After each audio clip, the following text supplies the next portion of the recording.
Les prix à la consommation en France reculent au mois de juillet. Ils ont perdu 0,3% après 3 mois de stabilité.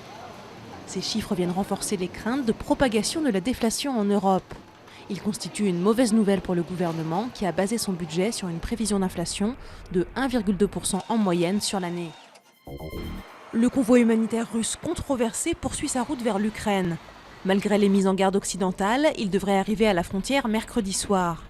Moscou a affirmé être prêt à accepter l'inspection des cargaisons, mais Kiev, qui accuse la Russie d'armer les rebelles, exige leur transfert dans des véhicules de la Croix-Rouge. Efforts internationaux redoublés pour évacuer les déplacés pris au piège dans les montagnes du nord de l'Irak. Les États-Unis ont envoyé 130 conseillers militaires supplémentaires dans le pays pour évaluer les besoins de la minorité yézidi. Pendant ce temps, le nouveau Premier ministre tente de former un gouvernement rassemblant toutes les communautés pour sortir le pays du chaos. La trêve au Proche-Orient est entrée dans son 3e et dernier jour. Israéliens et Palestiniens doivent reprendre leurs négociations au Caire pour tenter d'instaurer un cessez-le-feu plus durable. Alors que la levée du blocus de la bande de Gaza reste un impératif pour le Hamas, Israël accepterait son allègement tout en refusant la construction d'un port ou d'un aéroport.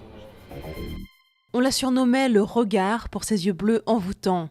Lauren Bacall est morte à l'âge de 89 ans. Celle qui a formé avec Humphrey Bogart l'un des couples les plus célèbres d'Hollywood a aussi partagé l'écran avec Marilyn Monroe et Gregory Peck.